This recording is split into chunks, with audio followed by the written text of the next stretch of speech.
My professor husband 47 विराज के चाचा ने ये सब कुछ कहा जिसे सुनकर कशिश एकदम हैरान रह गई और स्वाति हड़बड़ाते हुए कहा, नहीं मेरी शादी क्यों होगी? इन सब में भला मेरी क्या गलती है? भैया रोकिए इन सबको। मुझे अभी शादी नहीं करनी, मेरा कॉलेज का फाइनल ईयर है। नेहा ने जो कुछ भी किया है उसकी सजा मुझे क्यों मिल रही है? स्वाति रोते हुए कहा तो विराज ने सबकी तरफ देखकर बड़े सख्त लहजे में कहा, हाँ आप लोग ऐसा कैसे ये बात बोल सकते हैं? स्वाति की शादी क्यों हड़बड़ी में करवाई जाएगी? हम अच्छे से उसकी शादी और सब कुछ करवाएंगे। आप लोग उसकी शादी इस तरह करवाने की कोई ज़रूरत नहीं है, क्योंकि इन सब में उसकी कोई गलती नहीं है। आप लोगों को नहीं मानना है तो मत मानिए, लेकिन पुरानी चीज़ों का टाइम के साथ चेंज होना ज़रूरी है और मेरी बहन के साथ मैं कुछ भी गलत नहीं होने दूंगा और ना ही अपनी वाइफ के साथ। और विशाल तो भी जितनी जल्दी हो सके समझ जा, जो चीज़ें हमेशा से चली आ रही होती है वो सही नहीं होती। हमें ये सारी दकियानूसी सोच को बदलने की शुरुआत करनी होगी। विराज ने सबको अपने हिसाब से समझा दिया था, लेकिन उसके घर वाले समझने वालों में से नहीं थे। लेकिन विराज ने सबको वार्निंग दे दी थी, जिसकी वजह से स्वाति को किसी ने भी कॉलेज जाने से नहीं रोका और अगले दिन से कशिश और विराज भी कॉलेज जाने लगे। वहीं दूसरी तरफ अभी तक खानदान में कशिश के घर पर सबको नेहा के भाग जाने के बारे में पता चल चुका था और वहीं ऋषभ भी हॉस्पिटल से डिस्चार्ज हो गया था और कृतिका उसे अपने मायके लेकर आ गई थी। उन लोगों ने उन्हें एक्सेप्ट कर लिया था क्योंकि वह दोनों साथ में खुश थे और ऋषभ की जॉब दूसरे शहर में थी, इसलिए वहां पर उनका घर नहीं था। भले ही कुछ दिनों के लिए ही सही वो यहाँ पर आए थे और होटल में रह रहे थे जब ऋषभ का एक्सीडेंट हुआ। तो उसके बाद अब कृतिका के घर वालों ने उन्हें अपना लिया था। कशिश की भी एक बार उन दोनों से मिलने घर पर आई थी। विराज भी उसके साथ ही आया था, लेकिन उसने कृतिका से कोई बात नहीं की। उसे अब कृतिका से कोई मतलब नहीं था। वह कशिश के साथ अपनी लाइफ में खुश था और आगे बढ़ चुका था। वहीं दूसरी तरफ कॉलेज में शालिनी को भी इस बारे में पता चल चुका था, लेकिन कशिश विराज के साथ कॉलेज आती जाती थी और कुछ ही दिनों में उसके फाइनल एग्जाम थे, जिसकी तैयारी वह काफ़ी मन लगाकर कर रही थी और इस बार उसे काफ़ी अच्छे नंबरों से पास किया गया था। लेकिन शादी होने की वजह से इस बार टॉप नहीं कर पाई थी, लेकिन फिर भी थर्ड पोजीशन पर आई थी और विराज उस पर काफ़ी प्राउड फील कर रहा था। रिजल्ट आने के 2 महीने बाद ही कशिश को कई सारे जॉब के ऑफर आने लगे और उसने इस बारे में विराज से बात की तो विराज ने पूरा उसका सपोर्ट करते हुए कहा, मैं मम्मी पापा से इस बारे में बात कर लूँगा, तुम्हें जो भी ठीक लगे तुम वहाँ पर इंटरव्यू के लिए चली जाना, मैं तुम्हारे साथ हूँ। विराज का इतना सपोर्ट देखकर कशिश बहुत खुश हो गई, उसके गले से लग गई। लेकिन जब विराज ने अपने घर में इस बारे में बताया तो उसके घर वाले तुरंत ही इस बात के खिलाफ हो गए और विराज के मम्मी पापा ने कहा, क्या ज़रूरत है बहू को काम करने की? हमारे घर में भला किस चीज़ की कमी है? बताओ बहू को क्या चाहिए, मैं ला कर दूंगा। उनकी इस बात पर कशिश ने कहा, नहीं पापा जी, कमी की बात नहीं है, बल्कि बात मेरे सपनों की है। मैं हमेशा से एमबीए करके बिजनेस फील्ड में जॉब करना चाहती थी और मुझे इतनी अच्छी पोस्ट पर जॉब मिल रही है क्योंकि मैं इतने अच्छे नंबरों से बीकॉम ग्रेजुएशन कंप्लीट की है। तो बीकॉम में जॉब करने के बाद मैं एमबीए के लिए भी अप्लाई करना चाहती हूँ, लेकिन साथ में मैं जॉब भी करना चाहती हूँ।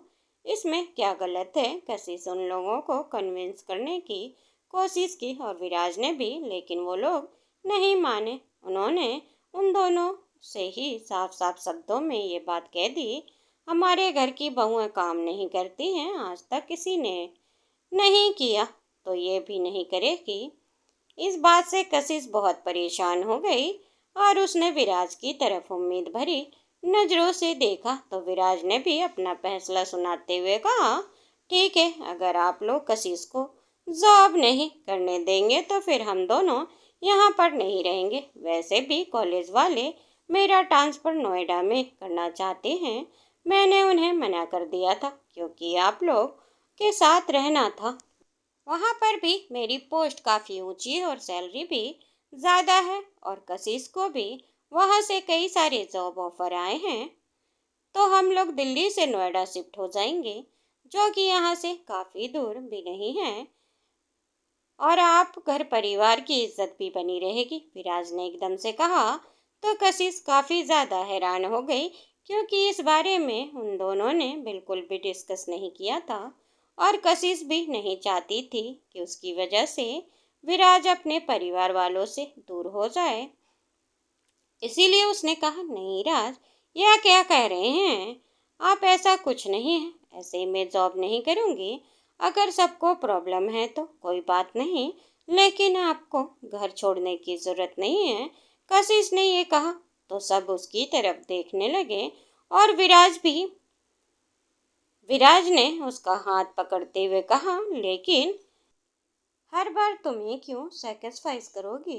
पहले भी तुम खुद को सैक्रिफाइस किया अपने घर वालों के लिए, अपनी बहन की जगह पर मुझसे शादी करके। उसके बाद भी तुमने यहाँ पर कितना एडजस्ट किया है। इस घर में तुम ऐसे कपड़े साड़ी पहनती हो जो तुम्हें ठीक से पहननी भी नहीं आती, कितना अनकंफर्टेबल रहती हो, और भी कितनी सारी चीज़ें हैं। तो क्या ये लोग तुम्हारी इतनी सी ख्वाहिश पूरी नहीं कर सकते? विराज इतना सबके सामने कहा तो विराज की चाची तुरंत बोली, कौन सा ये कुछ नया कर रही है, ये सारी बहुएं को करना पड़ता है। तुम तो ऐसे बोल रहे हो विराज जैसे हमने इस पर हजारों जुल्म किए हैं। इन 3-4 महीनों में विराज अपनी चाची से कहा, नहीं, मैं ऐसा नहीं कह रहा हूँ, लेकिन अगर उसे जॉब करनी है, वो हमेशा से करना चाहती थी, ये उसका सपना है, वो कब से इसकी तैयारी कर रही थी। उसके घर वाले भी उसका सपोर्ट करते थे, तो हम लोग जरा सा सपोर्ट क्यों नहीं कर सकते हैं? विराज ने कहा तो उसके पापा बोले, नहीं, बात सपोर्ट की नहीं है, बात यहाँ पर मर्यादा की है। बहू ऐसे घर से बाहर जाकर काम करेगी तो हम क्या मुंह दिखाएंगे सबको, और ज़रूरत क्या है, ऐसे तो नहीं है हमारे पास पैसे, घर के खर्च और ज़रूरत पूरी नहीं हो पा रही है। विराज के पापा ने साफ इनकार करते हुए कहा तो विराज की माँ विराज का हाथ पकड़कर रोने लगी, बेटा तू कहीं नहीं जाएगा ना मुझे छोड़कर, और तुझे याद नहीं आएगी क्या मेरी? ऐसा कैसे तू इस लड़की के लिए घर छोड़ने की बात कर सकता है? विराज की माँ ने कशिश की तरफ इशारा करते हुए कहा तो विराज तुरंत बोल पड़ा, वो कोई लड़की नहीं, मेरी धर्मपत्नी है और मैं उसका हर सिचुएशन में साथ देने का वादा किया है। उसे ऐसे कैसे छोड़ सकता हूँ? और अगर मैं उसकी इतनी छोटी सी ख्वाहिश पूरी नहीं कर सकता तो फिर किस बात का हस्बैंड हूँ मैं उसका? उसने मेरे लिए कितना कुछ किया है। अब अगर मेरी कुछ करने की बारी आई तो मैं पीछे तो नहीं हटूंगा। इतना बोलकर विराज ने अपनी माँ के हाथों से अपना हाथ छुड़ा लिया। उसने अपनी माँ की तरफ देखते हुए कहा, माँ आप जब भी बोलोगे मैं आपसे मिलने आ जाऊंगा, बोलोगी तो हर हफ्ते छुट्टी पर आ जाऊंगा, लेकिन कशिश जॉब तो करेगी, उसके लिए मुझे जो कुछ भी करना पड़ेगा मैं करूँगा। विराज ने उसकी तरफ से बोलते हुए एकदम कॉन्फिडेंस से कहा। कशिश की आंखों में आंसू आ गए, लेकिन सबके सामने वो कुछ भी नहीं बोली और स्वाति अपनी भाभी और भाई के लिए काफ़ी खुश थी। स्वाति ने कशिश के पास आकर कहा, भाभी आप बहुत लकी हो सच में, और मेरे भाई भी लकी हैं जो उनको आप मिली। आपके फ्यूचर जॉब के लिए ऑल द बेस्ट। मैं बहुत खुश हूँ। काश मुझे भी कोई ऐसा हस्बैंड मिले जो शादी के बाद मुझे जॉब करने जाने दे। स्वाति ने धीमी आवाज में कशिश से कहा तो कशिश ने भी उसे दिलासा देते हुए कहा, हाँ हाँ जरूर मिलेगा, और स्वाति दीदी आपको भी आपके हिस्से की सारी खुशियाँ मिलेंगी। विराज ने अपना फैसला सुना दिया था। फिर और एक हफ्ते के बाद कशिश ने इंटरव्यू क्लियर कर लिया और वो दोनों घर छोड़ने की तैयारी में लग गए थे। उन्होंने सारी पैकिंग कर ली थी और नोएडा में एक अपार्टमेंट भी देख लिया था। विराज ने भी अपना ट्रांसफ़र वहीं कॉलेज में करवा लिया था, जो कि उनके घर से काफ़ी पास भी था।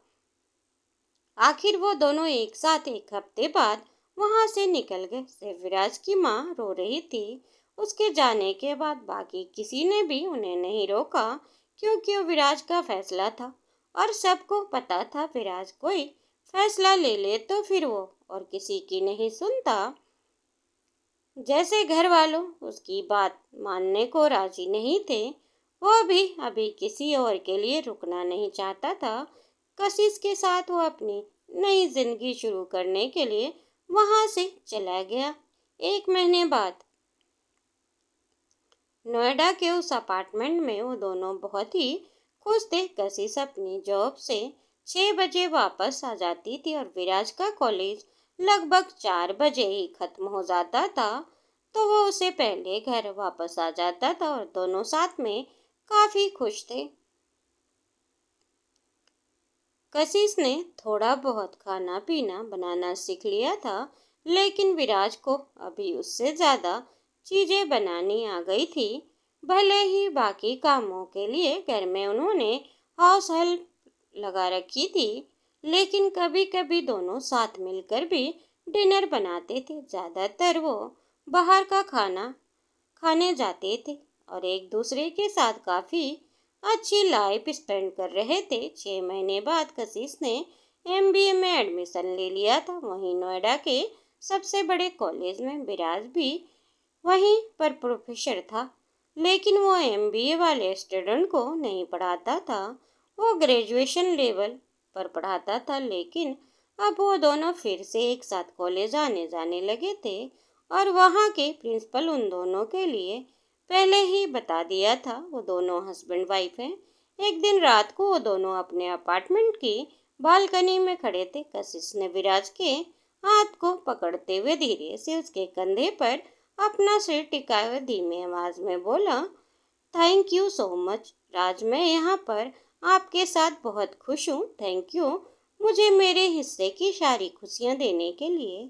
आपने मेरे लिए बहुत कुछ किया है और बहुत कुछ सैक्रिफाइस भी किया है। मुझे पता है आज भी आपको अपने घर वालों की याद आती है। कशिश इतना कुछ बोलते हुए इमोशनल हो गई। उसे हमेशा ही इस बात का बुरा लगता था और उसके मन में गिल्ट भी था। उसे ऐसा लगता था जैसे कि उसकी वजह से ही विराज अपनी फैमिली से दूर हुआ है, लेकिन विराज हमेशा उसे यही कहता था कि ये सब उसकी वजह से नहीं है, ये सब ज़रूरी भी था, क्योंकि लाइफ में चेंज होना ज़रूरी होते हैं।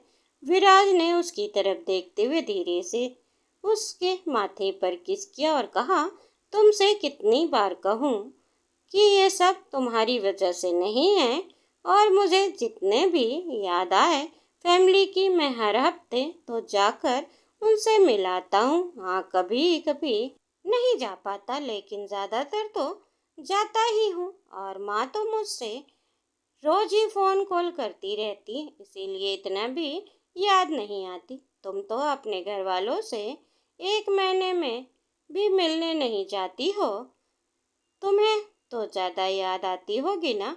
विराज ने बात का टॉपिक बदलते हुए कहा तो कशिश थोड़ा सोचती हुए बोली, मैं भी उनसे कॉल पर बात कर लेती हूँ, लेकिन सच में मैं यहाँ पर आपके साथ बहुत खुश हूँ। I love you so much Viraj, आपको नहीं पता आपसे कितना प्यार करती हूँ। कशिश ने इतना कहा तो विराज ने उससे कहा, 1 मिनट। इतना बोलकर वो अंदर गया।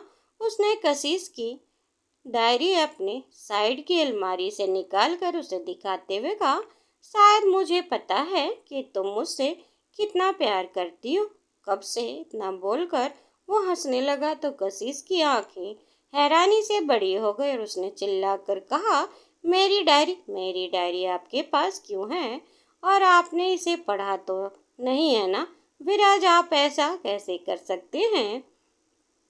इतना बोलते हुए आगे बढ़ी और विराज के हाथ से डायरी छीनने की कोशिश करने लगी, लेकिन विराज ने अपना हाथ हवा में ऊपर उठा लिया और कशिश की हाइट उससे काफी कम थी, तो उस तक पहुंच नहीं पाई।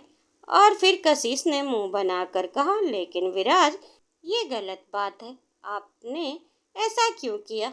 उसमें मैंने कितना कुछ सिल्ली लिखा हुआ था, बहुत ही अजीब बातें, तरह तरह की चीजें। क्या आपने पढ़ लिया? कशिश दूसरी तरफ चेहरा करके खड़ी हो गई और उसने अपना मुंह अपने दोनों हाथों में छुपा लिया। तो विराज ने पीछे से उसके गर्दन पर किस किया और कहा, कुछ भी अजीब नहीं है। तुमने सब कुछ अपने दिल की बात लिखी हुई है। और सच में पहले मैं पढ़ना नहीं चाहता था, लेकिन एक्सीडेंटली मैंने पढ़ लिया और तभी मुझे पता चला तुम तो मुझे तब से प्यार करती हो जब तुमने पहली बार मुझे देखा था। मुझे तो पता ही नहीं था और शायद तुम कभी बताती भी ना। विराज ने उसकी तरफ देखा तो कशिश शर्मा गई और उसने विराज के सीने में अपना सिर छुपा लिया। विराज ने भी उसे बाहों में उठाया और कहा, चलो मैं तुम्हें बताता हूँ कि तुमसे कितना प्यार करता हूँ। कशिश ने अपनी बाहें विराज के गर्दन में डालते हुए कहा, अरे मुझे मुझे पता है राज, आप भी मुझसे बहुत प्यार करते। सच में? कहाँ ले जा रहे हैं? छोड़िए मुझे। विराज ने मुस्कुराते हुए कहा, नहीं, अब तो नहीं छोड़ सकता, अब तो बहुत देर हो चुकी है। इतना बोलते हुए उसे लेकर बेडरूम में आ गया। दोस्तों, उम्मीद करती हूँ आपको ये कहानी पसंद आई होगी। कहानी पसंद आई हो तो वीडियो को ज़्यादा से ज़्यादा लाइक करें और चैनल पर नए हो तो चैनल को सब्सक्राइब करना ना भूलें। बेल आइकन दबाएं जिससे मेरी वीडियो की फ्री नोटिफिकेशन आप तक पहुंचती रहे और हमें कमेंट करना ना भूलें। धन्यवाद दोस्तों।